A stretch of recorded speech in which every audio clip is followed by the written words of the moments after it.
Mire, yo le voy a hablar hoy acerca de la cruz.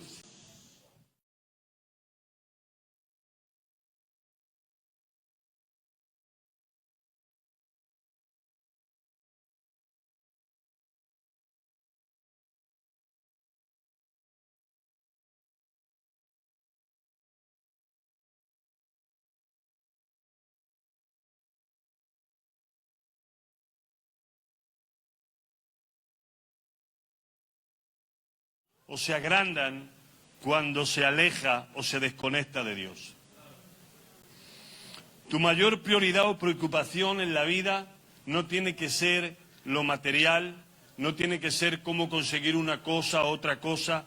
Tu mayor prioridad o preocupación en la vida tiene que ser tu conexión con Dios.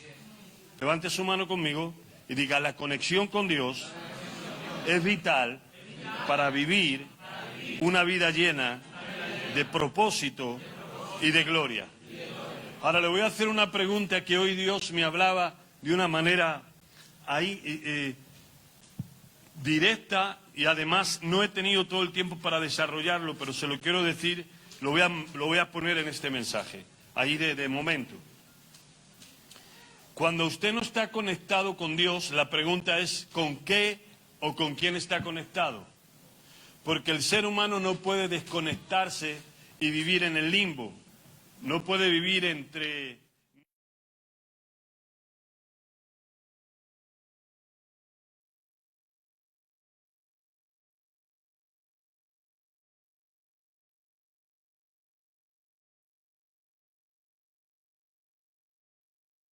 No significa que esté conectado con Dios.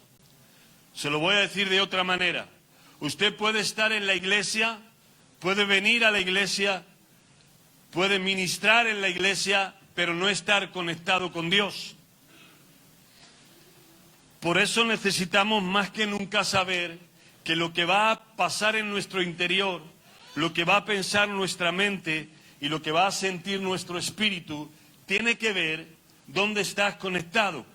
Y quiero que tenga en visión que si usted está conectado a la luz de Dios, a la provisión de Dios, a la fuente de Dios, todo lo bueno de Dios va a correr por su mente.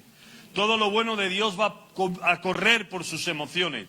Pero si usted no está conectado a Dios y está conectado a las tinieblas, todo lo malo de las tinieblas, todo lo perverso de las tinieblas, todas esas emociones tóxicas son las que va a experimentar continuamente.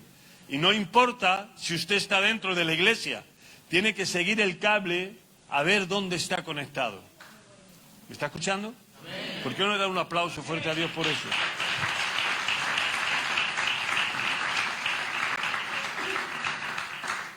Entonces quiero que entienda que su mayor prioridad en la vida tiene que ver con quién está conectado. Y usted puede tener mucha necesidad de cosas materiales. Y si usted consigue las cosas materiales, que no es malo, ojalá que todo el mundo las pueda conseguir, pero que usted consiga cosas materiales que necesita, no le va a garantizar que la vida va bien. Por eso el enemigo siempre nos va a poner, necesitas un coche, necesitas una casa, necesitas un trabajo mejor, necesitas un esposo, necesitas una esposa, necesitas esto, necesitas... Y a medida que nosotros creemos que cuando voy a arreglar lo que necesito y entonces me voy a conectar con Dios, es que no me puedo conectar con Dios, y lo he escuchado muchas veces, por el trabajo, pastor, por la casa, pastor, por la carrera, pastor, no me puedo conectar, pero en cuanto yo consiga lo que necesito, entonces me voy a conectar con Dios. Y es el mayor engaño del enemigo. ¿Sabes por qué? Porque nunca vas a estar satisfecho y nunca se van a arreglar tus necesidades, porque la mayor necesidad que tienes como ser humano es conectarte con tu Creador. Las cosas no te van a ir bien. Dios te puede dar una familia, pero si no estás conectado a Dios, la familia no funciona. Te puede dar un trabajo y puedes ganar mucho dinero, pero no te va a servir de nada. Porque todo en la vida tiene que ver con estar conectado con Dios. ¿Usted lo puede entender eso? ¿De verdad? Ok. Entonces, Génesis capítulo 3, verso 24, dice la Biblia: echó pues fuera al hombre y lo puso al oriente del huerto del Edén, puso querubines y una espada encendida que se revolvía por todos los lados para guardar el camino del árbol de la vida. Cuando Dios echó a Adán y a Eva del Edén, es cuando comenzaron sus verdaderos problemas. Se desconectaron de la gloria y ya saben lo que pasó. Muerte, enfermedad, dolor, emociones negativas, miedo, rechazo. Tuvieron que trabajar para comer, problemas con la familia. ¿Recuerdan? Caín y Abel fueron los primeros hijos de Adán y Eva y experimentaron lo que es ser la mamá y el papá del primer asesino y también de la primera víctima. Porque desconectados de Dios, la tierra da espinas. Separados de Dios, las cosas se tuercen. Separados de Dios, nada va a funcionar. No importa lo bien que te pinten las cosas. Si te separas de Dios, nada va a funcionar. Por eso Génesis capítulo 3 y verso 15, cuando Dios ve al hombre separado de su gloria, cuando Dios ve al hombre que lo tiene que expulsar del Edén, le da la primera promesa del Mesías, la primera promesa de la restauración, la primera promesa de su salvación. Génesis capítulo 3, verso 15, y pondré enemistad entre ti y la mujer, entre tu simiente y la simiente suya.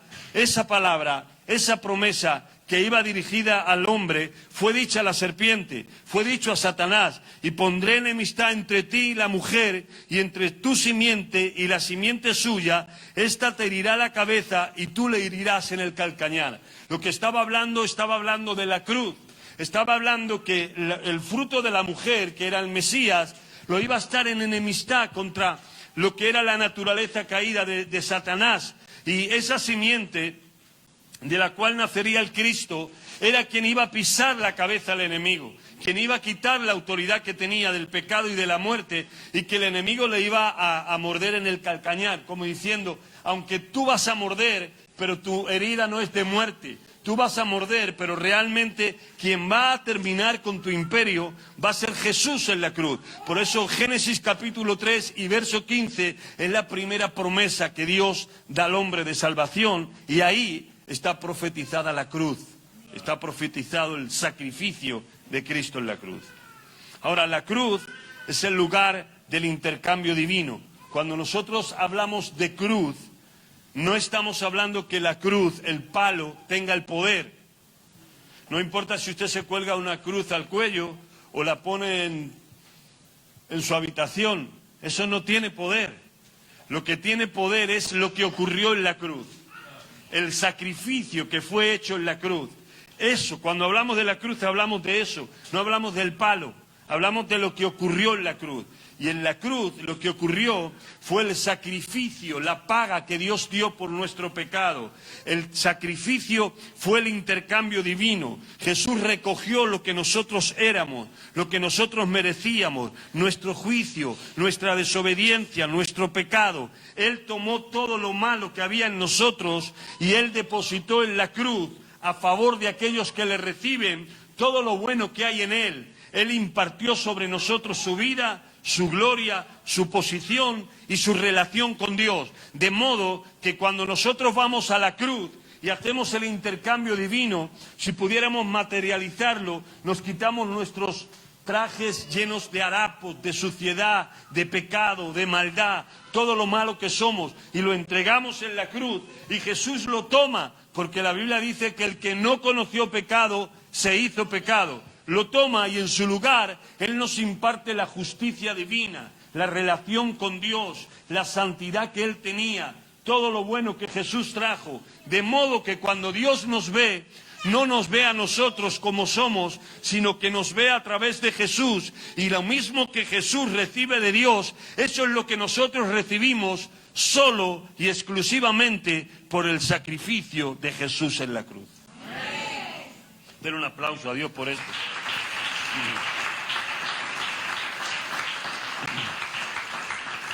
Así que cuando hablamos de cruz, hablamos de lo que ocurrió en la cruz. La cruz es el sacrificio que Jesús ofreció por la raza humana, con todas sus consecuencias y beneficios.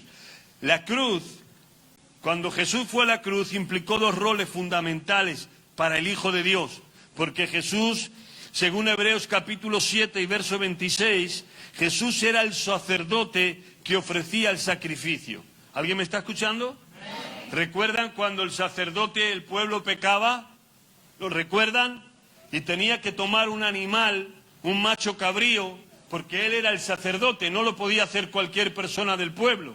Lo tenía que hacer el sumo sacerdote y matar el macho cabrío y derramar la sangre y con esa sangre entrar al lugar santísimo para que fuera aceptada por Dios y para que los pecados del pueblo fueran perdonados. Pero tenía que ser un sacerdote. Y según la Biblia, Jesús en Hebreos capítulo 7 y verso 26 dice, ¿no convenía tener un sumo sacerdote así?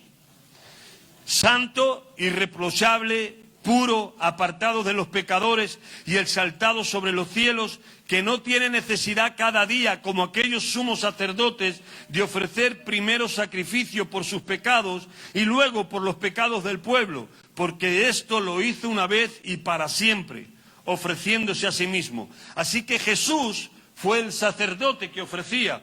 Pero en Hebreos capítulo 9 y verso 13 dice, la sangre de machos cabríos y de toros y las cenizas de una novilla rociada sobre personas impuras santifica, de modo que quedan limpios por fuera. ¿Cuánto más la sangre de Cristo, el cual, mediante el Espíritu Eterno, se ofreció a sí mismo sin mancha? Lo que le quiero hacer entender es que Jesús no solo fue el sacerdote que traía el sacrificio, sino que Él mismo también fue el sacrificio. Y cuando dice la palabra es por el Espíritu Eterno, la palabra eterno significa que supera los tiempos, que el evento de la cruz no caduca nunca, no tiene tiempo. El evento de la cruz marcó la historia, pero además de eso, incluyó que todos los pecados pasados antes de que Jesús muriera en la cruz fueran perdonados. Los presentes de aquel tiempo también fueran perdonados, pero los futuros de aquí, de nosotros, también fueran perdonados. Y los pecados de los que tienen que venir a recibir a Jesús como Salvador también van a ser perdonados, porque el sacrificio de Cristo fue eterno, no tiene tiempo, no tiene límites. La cruz no caduca, la cruz no pasa, no se empeora, ni tampoco se puede mejorar, porque lo que Cristo hizo en la cruz fue un sacrificio eterno y completo. Él fue el sacerdote, pero también fue la víctima. Cuando los sacerdotes venían a ofrecer la sangre del macho cabrío, mataban el animal y tenían que matar primero uno por él y otro por el pueblo. Pero Jesús, Él fue el sacrificio y Él fue el sacerdote. Él fue quien murió en la cruz para darnos vida y para darnos vida en abundancia. ¿Usted lo cree? Ahora quiero que me escuche. La cruz es la base de Dios para una total y absoluta provisión al ser humano. Todo lo que usted necesita en este tiempo, en el venidero, ya sea mental, emocional, material, financiero o espiritual, sea poder, sea autoridad, sea amor, sea sanidad, sea aceptación o cualquier cosa, todo, levante su mano conmigo y diga todo, no, así no se lo cree nadie, diga todo lo que yo necesito, Jesús lo proveyó en la cruz. Todo lo que usted necesita está en la cruz. Lo que usted necesita no está en un hombre. Lo que usted necesita no está en una religión. Lo que usted necesita no está en el mundo. Todo lo que usted necesita en esta vida y en la venidera está en la cruz. Porque la cruz es la base total para la provisión del ser humano. La cruz es la única fuente genuina de poder sobrenatural.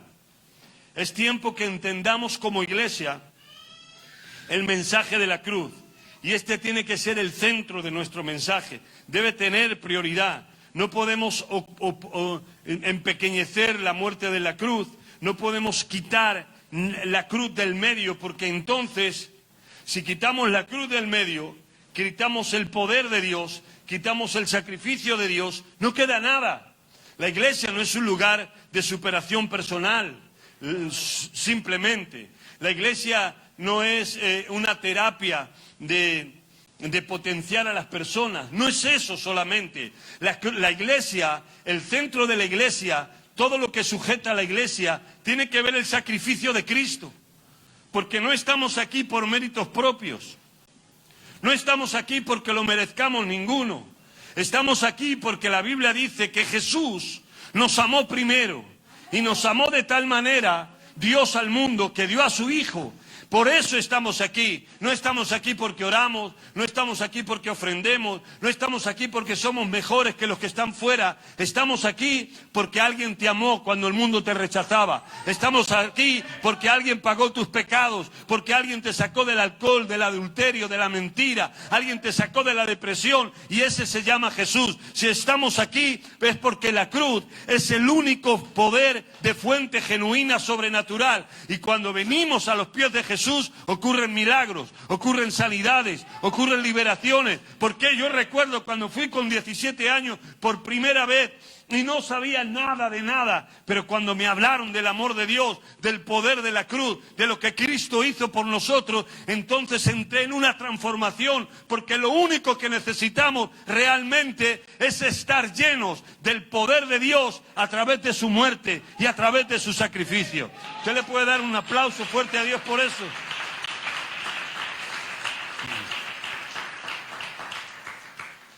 La cruz no es algo abstracto. La cruz es una realidad.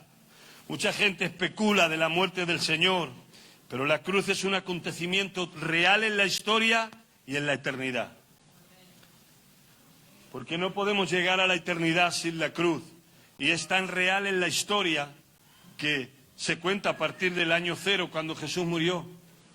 No se puede, por mucho que se quiera, anular la muerte de Jesús, y no le estoy hablando de fe, le estoy hablando históricamente. Ocurrió en la historia, pero también marcó la eternidad. No hay otra posibilidad, es una realidad, es una verdad. Es el evento más importante que la humanidad se llevó a cabo en la humanidad, fue la muerte de Jesús en la cruz. Cuando dejamos de poner la cruz en el centro de nuestra vida, nuestra fe pierde su significado y terminamos enredados, ¿saben en qué? En un montón de traiciones, regulaciones, legalismos, estatutos, impuestos y cosas que obedecer y que hacer, cuando realmente lo que necesitamos más que nunca es saber que si estamos aquí es por gracia, no es por obras.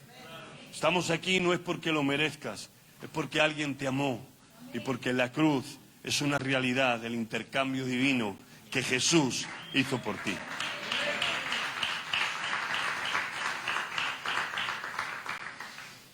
Ahora, ¿qué poder sobrenatural desató Jesús en la cruz? El poder sobrenatural que Jesús desató en la cruz fue su gracia. Gálatas capítulo 3, verso 1 dice, el apóstol le tiene que regañar y decir, Gálatas torpes, tan necios sois, que habiendo comenzado por el Espíritu, ahora vais a acabar por la carne. Porque la gracia que Jesús derramó en la cruz es la gracia de que podamos hacer y ser lo que no podemos en nuestras propias fuerzas. ¿Alguien me está escuchando? En otras palabras, cuando hablamos de gracia, hablamos de regalo inmerecido. No lo merecíamos, pero Jesús por su gracia nos salvó. Pero no solamente nos salvó, sino que además en la cruz se derramó el poder de la gracia. Y el poder de la gracia tiene que ver con ser lo que tú no podías ser antes. Es que tú no podías ser justo, no podías ser una persona santa, no podías ser una persona con bendición en tu vida. No podíamos ser, pero lo que no podemos ser en nuestras fuerzas, la gracia de Dios hace posible que seamos. Y lo que no podemos hacer en nuestras fuerzas, hace posible que la gracia de Dios lo haga. Hemos visto gente tímida para hablar y ahora predica a multitudes. ¿Por qué? Porque lo que tú no puedes hacer en tus fuerzas, Jesús en la cruz te dio el poder y te dio la autoridad para que lo puedas hacer. Por eso no vale que digas, pastores, que yo no sé, es que no sirvo, es que no puedo, es que yo creo que no va conmigo. Yo te digo, tienes razón, no vales, no sirves y no puedes por tus fuerzas. Pero lo que Cristo derramó en la cruz del Calvario se llama gracia. Y la gracia divina hace de ovejas, las convierte en leones. La gracia divina hace que la gente más tímida se vuelva osada y se vuelva valiente. La gracia divina, dice la Biblia, que llama las cosas que no son como si fueran. Claro que no valemos y que no servimos y que no podemos, pero la Biblia dice que la gracia de Dios en nosotros nos hace osados y nos hace valientes. Por eso el apóstol Pablo tiene que decir, soy lo que soy por la gracia de Dios. Cuando el diablo venga a decirte, pero tú no vales, pero tú no sirves, pero si tú eres de esta nacionalidad o de este lugar o de esta familia, levanta tu mano al cielo y dile, soy lo que soy por la gracia de Dios. Alguien tiene que responder, dar un aplauso a Dios, decir algo. ¿Y sabe qué es el legalismo? El legalismo es el intento humano de cumplir con la ley con sus propias fuerzas. Es tratar de ser santo, justo, por medio de guardar reglas, tradiciones y formas. El legalismo es agregar cualquier otra cosa a los requisitos establecidos por Dios para ser justo. Todo lo que Dios nos pide es que creamos en Él. Ya que por la fe en Jesús y por su obra en la cruz somos justificados. Según Gálatas capítulo 3, verso 13 dice, Cristo nos redimió de la maldición de la ley, hecho por nosotros maldición. Cuando una persona confía en sus propias fuerzas para ser salva, lo que está haciendo es que está apartando el sacrificio de Cristo a un lugar y automáticamente cae. Porque la Biblia dice, los que os justificáis por las obras de la ley, de la gracia habéis caído. Escucha bien lo que te voy a decir, esto lo hemos hablado muchas veces, pero no todo el mundo lo entiende. De la gracia no se cae pecando. ¿Quiere que se lo diga otra vez? De la gracia de Dios no se cae pecando. De la gracia de Dios se cae por el legalismo. Cuando tú quieres hacer en tus fuerzas lo que Jesús tuvo que hacer en la cruz del Calvario, porque no lo puedes hacer en tus fuerzas. Por eso la Biblia dice, los que os justificáis por las obras de la ley, de la gracia habéis caído. Porque no se cae de la gracia por pecar. Porque cuando uno peca y viene a Jesús, cuanto más pecas, más gracia Dios va a derramar en ti para que tu pecado sea perdonado. Y esto no es una licencia para pecar. Esto lo que es una oportunidad para arrepentirte. ¿Alguien me está escuchando? Por eso el legalismo nos lleva a caer en brujería, en hechicería y nos lleva a caer en maldición. ¿Sabe cuál es la gente legalista? La que cree que por no faltar un día a la iglesia tiene derecho sobre otras personas. Las que oran y comparan su oración con los otros que no oran. La gente legalista es la que cree que por hacer todo, entonces tiene más derecho de Dios que los demás. Y escúcheme bien lo que le digo, porque no quiero decir que no trabajen. Hoy acabamos de levantar a mentores y eso es una gloria porque pasan los procesos y por supuesto que cuando uno quiere algo, pues tiene que enfrentar un compromiso. Pero no le estoy hablando en esa línea, le estoy hablando de la cruz, le estoy hablando de la gracia. Nadie de los que estamos aquí nos podemos justificar por nuestras obras.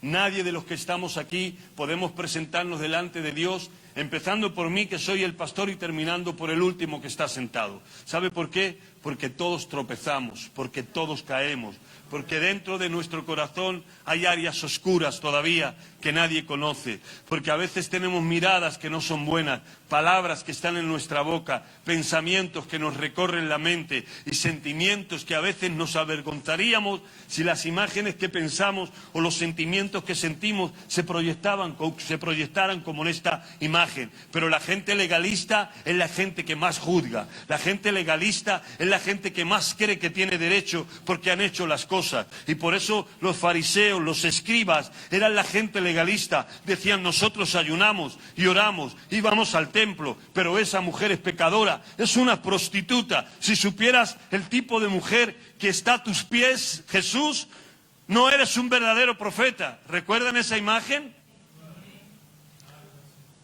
Porque Simón le invitó a su casa al fariseo y allí apareció una persona, una mujer prostituta, y comenzó a llorar a los pies de Jesús. Y en lugar de conmoverse, aquel fariseo dijo: si este fuera profeta de Dios, sabría qué tipo de persona es esta. Porque la gente legalista es la gente que te juzga, porque yo vengo a la iglesia, porque yo hago esto, porque yo hago lo otro. Pero ¿sabe qué? Jesús le tiene que decir: Simón, ¿quién ama más?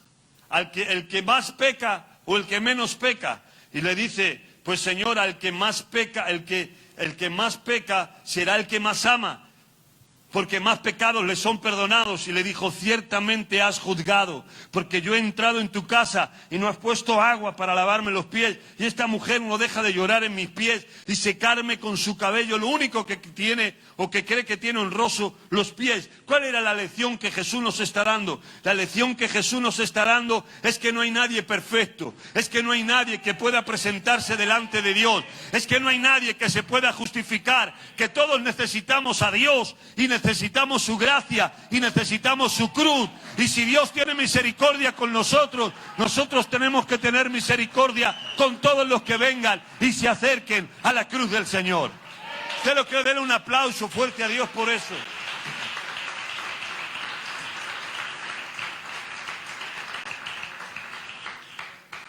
Las dos grandes cosas que Jesús hizo en la cruz fue lo que Dios hizo por nosotros y lo que Dios hizo en nosotros. Jesús, acompáñame. Escúcheme.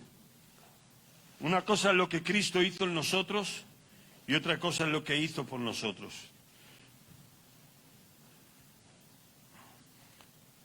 En la cruz Jesús hizo cosas por nosotros. Él pagó nuestro pecado, Él pagó nuestra deuda, Él rompió a quien tenía el imperio de la muerte. Todo eso lo hizo por nosotros, pero también Cristo hizo cosas en nosotros. No es solo es lo que hizo por nosotros, sino es lo que hizo en nosotros. Y Jesús en nosotros nos transformó, nos cambió, impartió su naturaleza. No es solo lo que hizo por nosotros, sino lo que hizo en nosotros. En cuanto Jesús ha hecho cosas en su vida. No solo que Dios me perdonara, no solo que Dios me librara del infierno, no solo que Jesús me desatara de todas las ataduras, de todos los demonios y de todas las cosas. No solo es que me justificara delante de Dios y me santificara y me adoptara como hijo. Eso lo hizo por mí. Pero también lo que Dios hizo en mí. Porque Jesús quitó complejos. Jesús cambió corazones en muchas personas. Jesús nos transformó, cambió nuestra manera de pensar. ¿Sabe? El intercambio divino en la cruz, lo más importante que nosotros tenemos como seres humanos.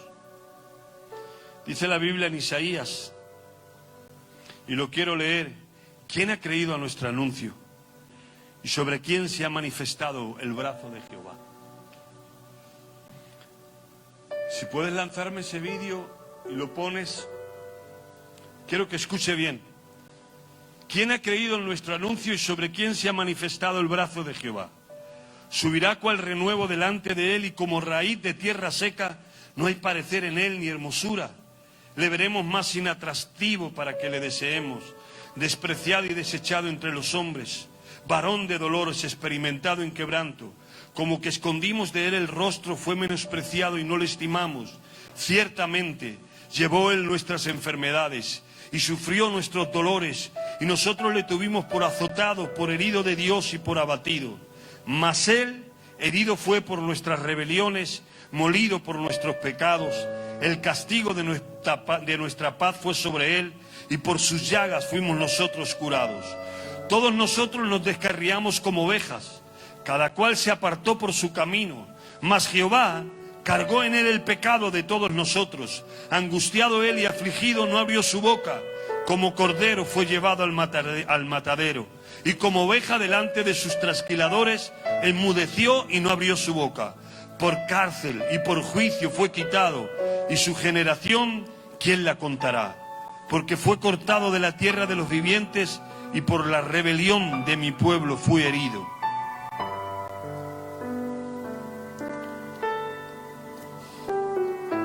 Jesús fue quien hizo el intercambio divino en la cruz por ti y por mí. Él fue quien pagó por tus pecados, no ningún pastor, ni ninguna iglesia, ni ningún método. Fue Jesús. La Biblia dice en Isaías 53 que Jesús fue azotado para que nosotros fuéramos perdonados. Y le leo el texto: mas él herido fue por nuestras rebeliones y molido por nuestros pecados. Jesús llevó nuestras enfermedades y sufrió nuestros dolores para que nosotros fuéramos curados. ¿Están viendo el intercambio? Ciertamente Él cargó con nuestras enfermedades y soportó nuestros dolores, pero nosotros lo consideramos herido, golpeado por Dios y humillado.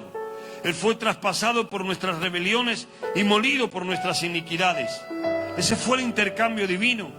Cuando la Biblia habla de la cruz y la obra que en ella se realizó, la conecta con la enfermedad. Sin embargo, habla en un tiempo pasado, indicando que eso ya tuvo lugar en la eternidad. Solo tenemos que apropiarnos de lo que Cristo hizo.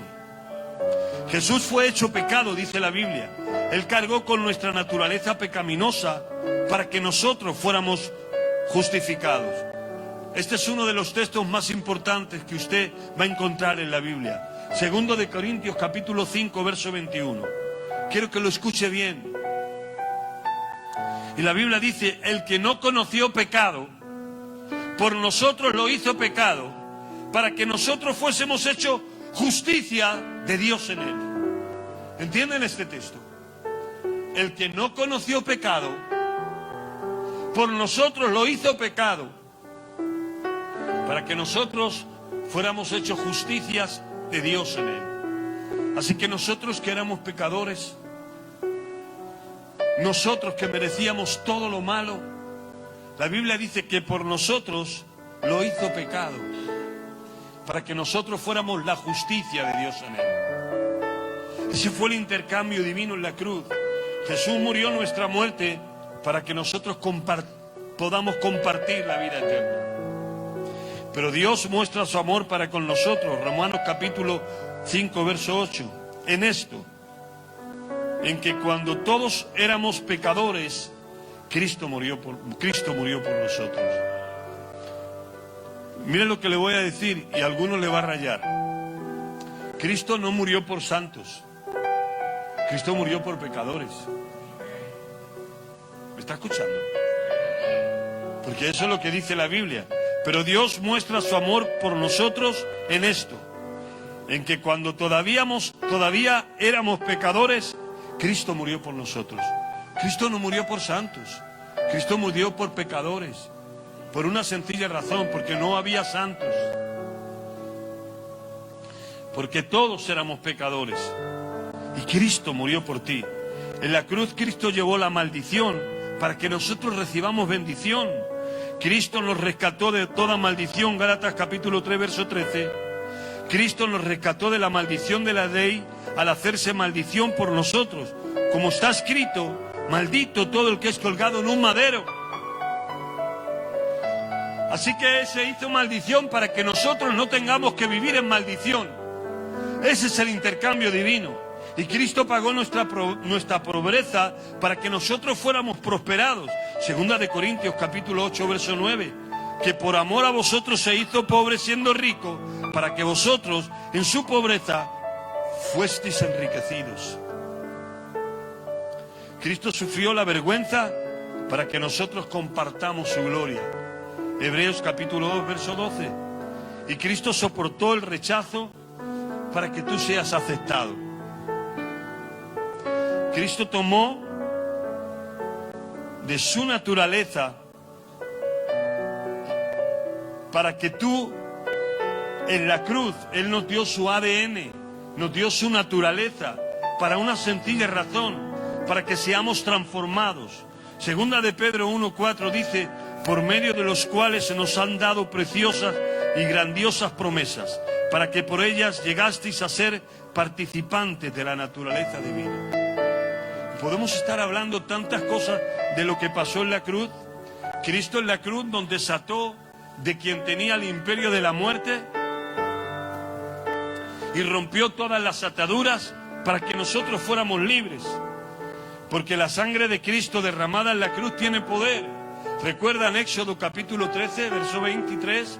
Cuando el ángel de la muerte iba a pasar por Egipto y la palabra de Dios era: tiñan el dintel de las puertas con la sangre del cordero y el ángel de la muerte pasará de largo.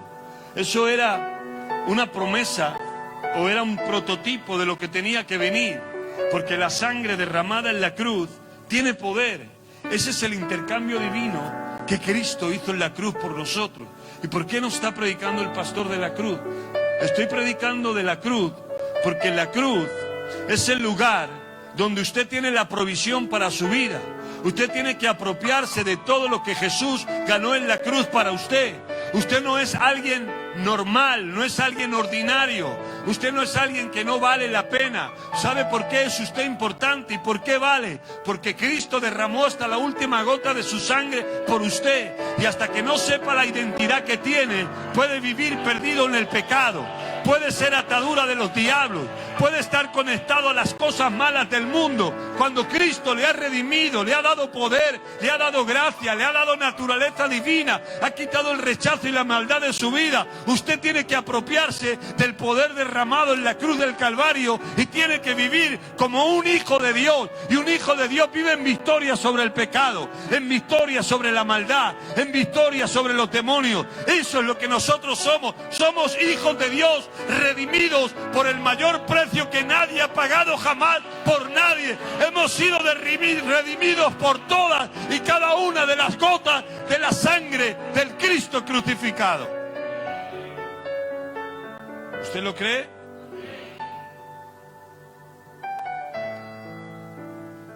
Lo que Jesús hizo, no me quites el vídeo, please, déjalo, fue pagar por nosotros, redimirnos. Ese intercambio divino. Y el diablo siempre le va a querer mantener lejos de la cruz, lejos de la conexión con Dios, lejos de lo que usted realmente merece, lo que usted es. Hay tanto que dar, pero sé que la hora es tarde. Solamente le voy a resumir esto. ¿Sabe cuál es la única manera de vivir con éxito en la vida? Estar crucificados ahí en la cruz con Dios. El apóstol Pablo dice en Gálatas capítulo 2, verso 20, si no me equivoco: con Cristo estoy juntamente crucificado, ya no vivo yo, mas vive Cristo en mí. ¿Y por qué tenemos que vivir crucificados? Porque la Biblia dice en Romanos capítulo 6 y verso 6: sabiendo esto, que vuestro viejo hombre fue crucificado juntamente con él, para que el cuerpo del pecado sea destruido, a fin de que no sirvamos más al pecado. La única manera de no servir al pecado es permanecer crucificados con Cristo en la cruz. Muertos para el mundo, pero vivos para Dios. Porque el poder nosotros lo sacamos del sacrificio que Cristo hizo por nosotros y de la relación que Dios tiene con nosotros. Porque dentro de cada uno de nosotros, escuche, voy a terminar. Dentro de cada uno de nosotros hay un rebelde escondido. Todos llevamos un rebelde dentro.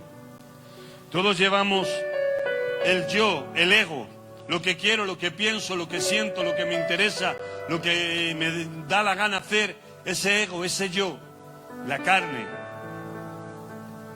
Y la cruz, cuando estamos crucificados con Cristo, eso nos libera del yo, nos libera de la carne, nos libera del mundo, nos libera del poder y de la autoridad de Satanás.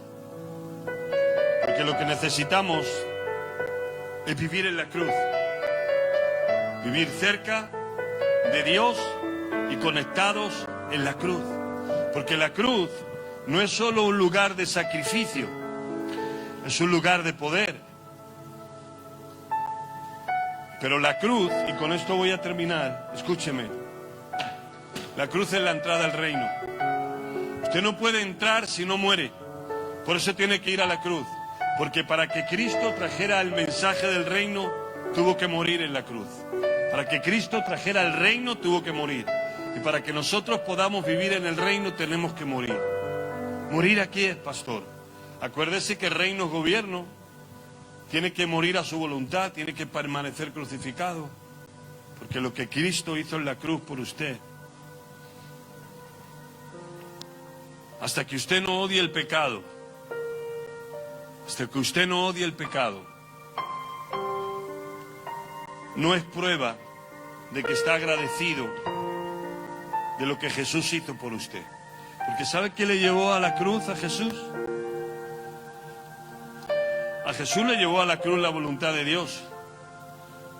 Pero realmente la cruz era la necesidad que Dios tenía por el pecado que había en nosotros. Así que no podemos decir que amamos a Dios y tener una vida de pecado. No les digo pecar porque todo el mundo va a tropezar, pero una cosa es pecar y otra cosa es vivir en pecado. ¿Ustedes lo entienden eso? Una cosa es que uno peque, venga y se arrepienta, y otra cosa es que haya una actitud de pecado y no haya arrepentimiento.